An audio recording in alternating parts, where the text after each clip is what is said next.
welcome to today's vlog or video, whatever you want to call it. I am in my car.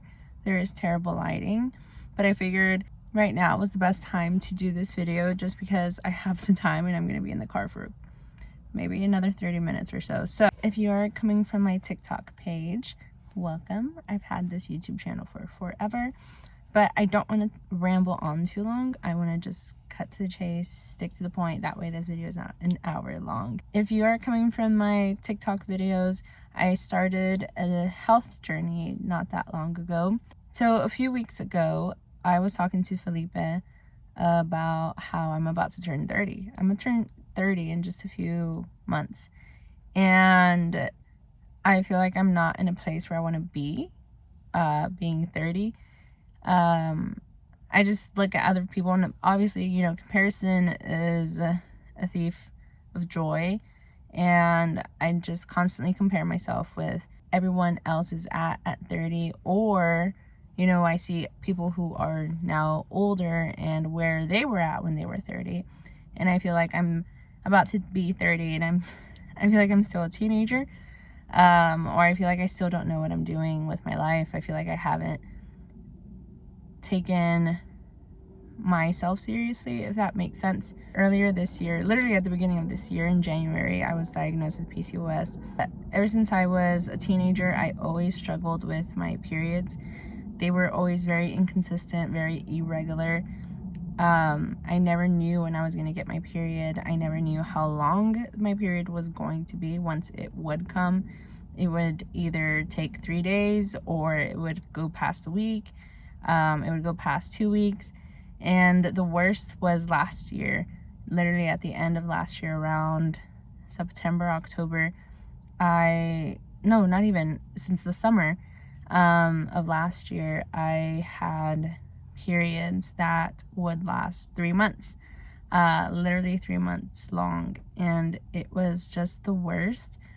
It wasn't painful. It was just, it's tiring. If we already hate having a period for a week long, having it for 3 months is tiring and just annoying.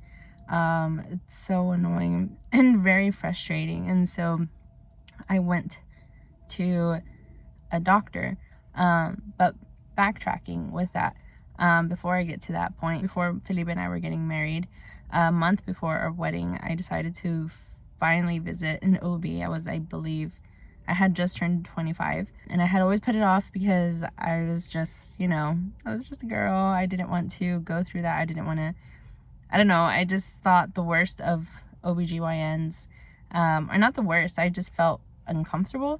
And so it wasn't until I went, I was just like, oh, this isn't bad. I gave her a bunch of questions. I told her, like, my periods are very irregular. Like, is this going to affect whenever I do decide, me and my husband do decide to have children in the future? I think to this date, she was just the worst doctor I had seen. She was very, like, she had no bedside manners.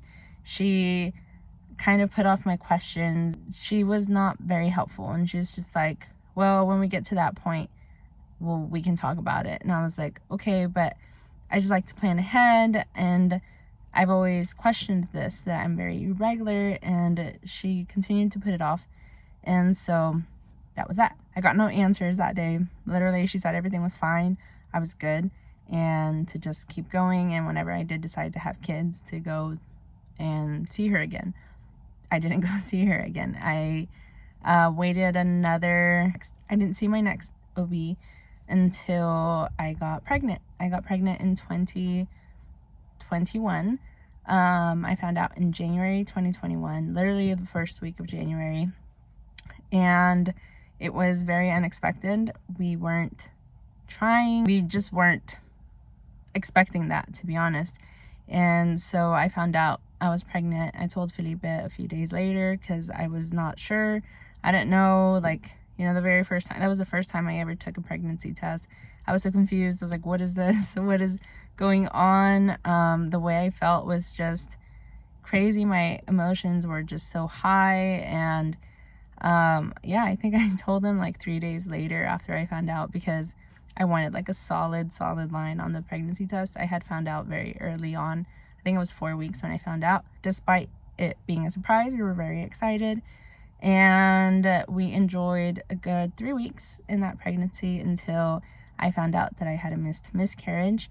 I found out the day before I was about to be 8 weeks pregnant, and so we miscarried that baby, and we did name the baby Joy, just because we had so much joy those 3 weeks, almost a month, being pregnant. And we never knew the gender. We just thought it was a girl, and so we named her Joy.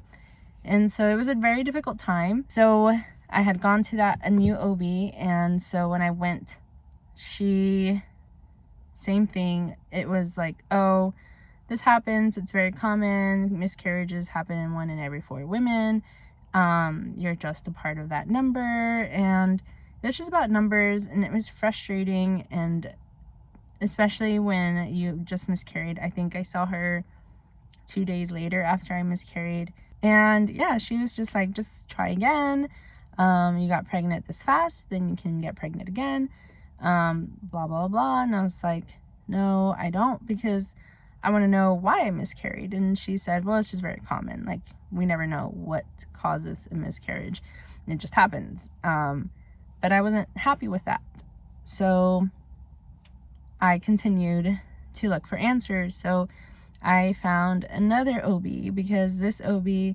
she was nice, but she kind of disregarded all of my emotions. She disregarded everything that I told her or questioned her, and she was just like, you're okay, you're still young, this and that. And so I was just like, well, okay, I guess. Well, no, I'm not happy with that, so I'm gonna find a new doctor. So I did. I found a new doctor. I literally made an appointment to just talk with the doctor, because I wanted answers. There was things that the old OB had told me, but she didn't give me any direct answers. She had told me that I had a tilted uterus, and I was like, what is that? And she was like, it's no concern, and that was it.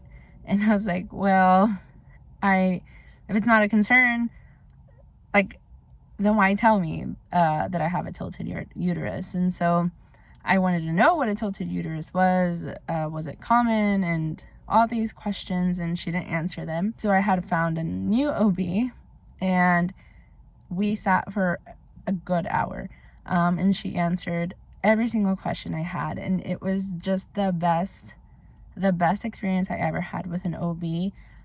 She was amazing. She tested me. She did all these tests, and she said I was fine. I did ask about PCOS. I was like, do I have PCOS? And she's like, well, right now, from what we see, there are no signs of it. She said you have some symptoms of it, but I think it was like your ovaries and the follicles and everything look good.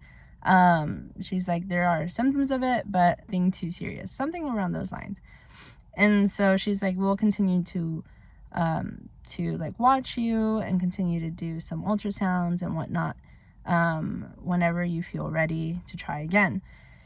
And so Felipe and I, ever since then, we didn't want to try again. We said we would just put a pause on it. Whenever we both felt like it was time, we would try again. And so I didn't go see her again because everything was fine. That was in the middle of 2021. And then I think at the end of 2021, I got a letter from that clinic saying that she was leaving that clinic, never said where, and I could never find her again. So she just disappeared. I don't know where she went.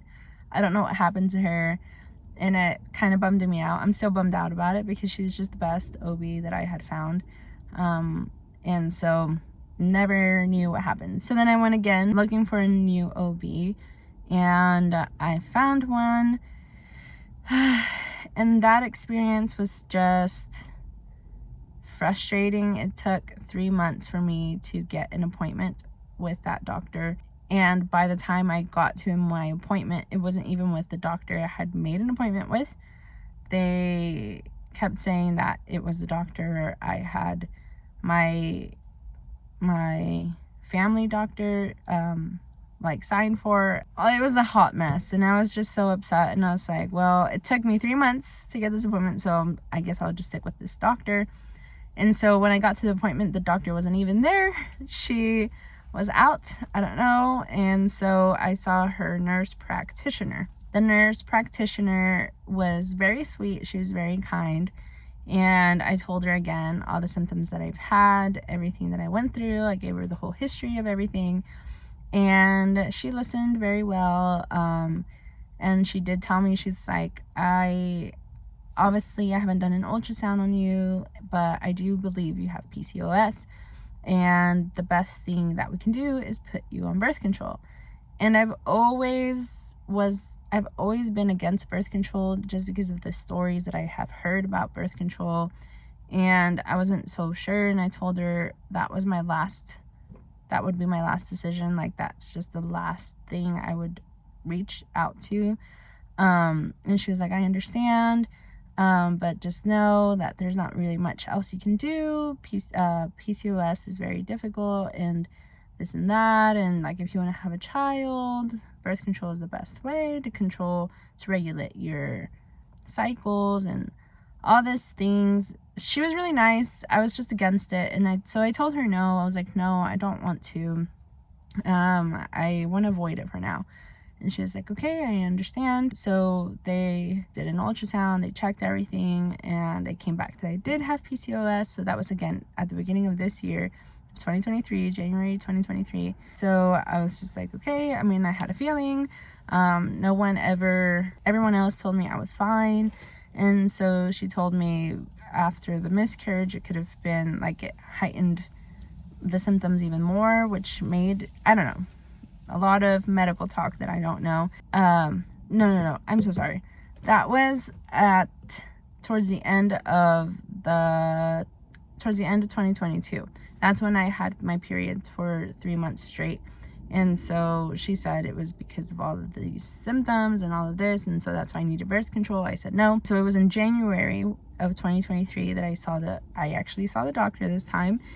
And she was like, yeah, so you have PCOS, go to birth control. And I said, I don't want to go to birth control. And she said, this is literally your last option. Like, there's nothing else we can do. You need birth control. That's the only thing that's going to regulate you. That's what's going to keep you back onto normal cycles and this and that. I was just so over it. All these doctors, every single one that I have gone to, they've all talked about birth control, minus the one that had left the clinic that I never found again. She mentioned birth control, and I told her no, and she was like, I respect that. If that's not what you want, she's like, we don't have to go that route. So we didn't. And with this doctor, she was like, that's your last option. That's it. There's nothing else to take. I said, okay, I guess I will take it then. I took it for about a month. I took birth control for about a month, and I absolutely hated it. I had so much hunger. The hunger that I experienced was insane. I would eat, and like an hour later I was starving again, and I hated that. And I know I gained maybe about like 5 more pounds just in that 1 month, just because of the hunger that I experienced. It was mainly that was the only symptom. Again, I only took it for about a month, and I just hated how hungry I was. And I was like, I'm going to gain like 100 pounds by the end of this year. I'm not going to continue taking this. It did help regulate my cycles. I started taking the birth control, and then I had a friend mention Ovocitol or Inositol, and so the brand is Ovocitol. And so she mentioned that helped with regulation, with ovulation, and all the symptoms that I was experiencing. It would help with that. So I ordered that, and so I took both at the same time. So I don't know if it was the birth control, if it was the Ovocitol, if it was both. But ever since then, my periods were pretty regular. I would get my period every month, or like every 6 weeks, which was never something that I ever had. I got off the birth control and never went back to that OB, just because I hate that she said that was my only option. And whenever I wanted to have kids, go back she said, if I wanted to have kids, if I wanted to start trying to kids, just stop taking birth control. And that was it. And so I was like, no, this could literally not be the only way. Like, it doesn't make sense to me, having PCOS because of my irregular cycles. not knowing when I'm ovulating, all that stuff. I never know when my body is just, it just works differently compared to other women who do have regular cycles. And so she was not helpful, and I felt, again, not heard. That's basically where I'm at now. That was January, and I haven't found a doctor since. I did find one. I still need to make an appointment because I changed insurance, and so my plan is to go there. And it's not an OB, it's a NAPRO doctor. They're more about what is the problem. You know, I have heard women who go to doctors and they say that they have infertility and it's unexplained, so they don't know, it's just infertility, but that's a symptom of as to what really is the root cause. And I know my root cause is PCOS, and so, there could be other issues, and so they actually look into what's wrong, into what is going on with your body, if you are ovulating, if your hormones are correct, if there's too much testosterone, if there's not much, if I don't have enough estrogen, all that stuff. Again, I haven't been to a NAPRO, it's just from what I have heard. I follow this girl on Instagram, and I listen to her podcasts, and she has been trying for a baby for years now. And she's the one that recommended this doctor to me because she is in Dallas. And so she's the one that recommended me her, and so that's who I plan to go to. And she has said amazing things about this doctor, so that's my goal, is to go see her whenever we do. Our goal is to have a baby soon, because again, I'm gonna be 30. I don't want to continue to wait, but before we try for a baby, I want to take care of my health. I want to watch what I'm eating. With PCOS, a lot of things can damage my body, a lot of foods. So I have changed my diet recently, and that's what the side of TikTok that I was showing.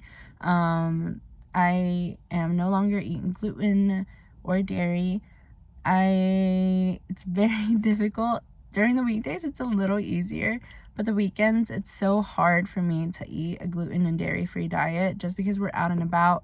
Like right now, it's Saturday morning, and so we've been out and about. Usually what's near us is just fast food chains that don't have gluten-free options. And so, luckily, I feel like now it's a lot easier to find places, or just to walk into a grocery store and there's a bunch of gluten-free options now. Yeah, so that's currently what I decided to change. I'm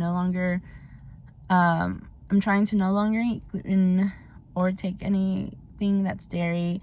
I am taking supplements such as zinc, omega-3, the inositol, and magnesium, and other supplements. I've bought in books. The book that I started reading that helped me get into this journey was called It Starts with the Egg. And that book just changed my perspective of how I eat, of how I take care of my body, even like cleaning supplies. Like, there's so many things that damage our body without even realizing it.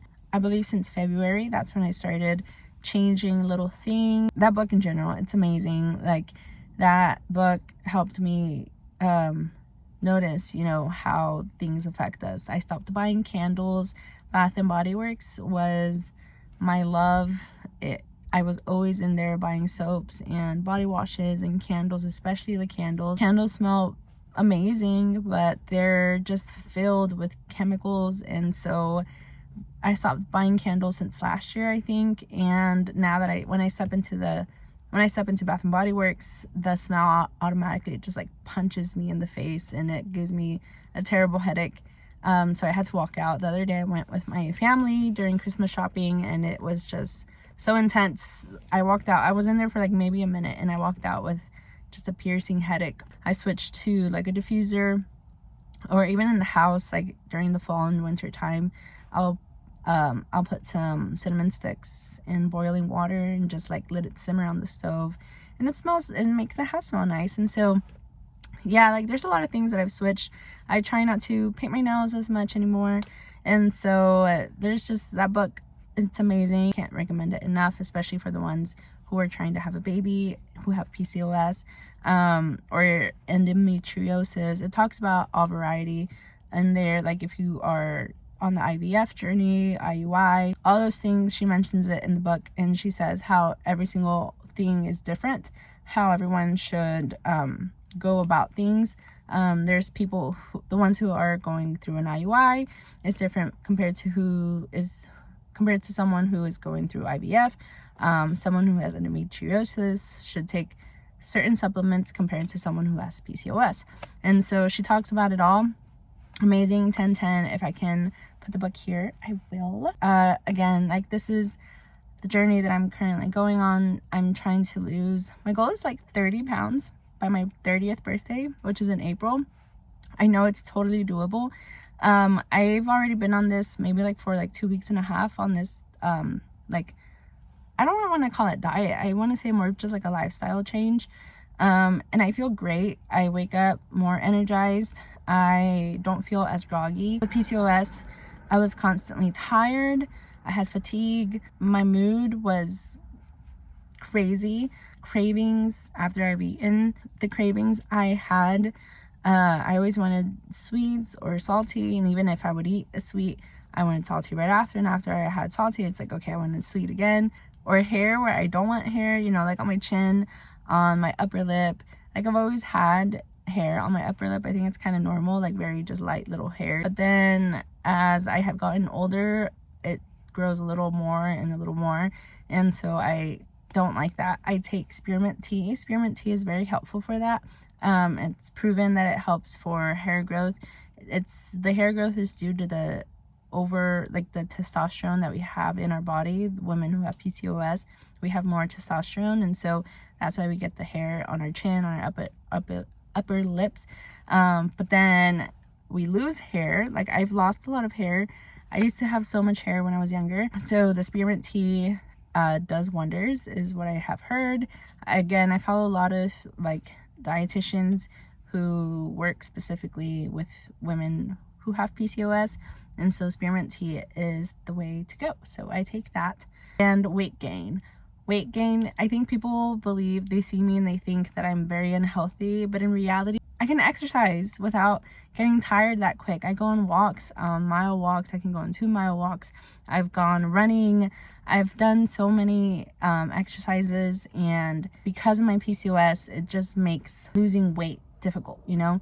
And so it irks me. It does. It's like, it just bothers me sometimes when people will comment on my weight, or will tell me, you know, you should walk more, or you should eat more healthy. And it's just like, I do. I promise you I do. I'm not eating fast food 24/7. I'm not just sitting in a chair all day, not doing anything. Like, I get my 10,000 steps a day. I eat a salad. I eat my vegetables. I eat my fruits. And so it's not the way that I eat. It's just the PCOS. I'm hoping with the gluten and dairy free that it will help with that.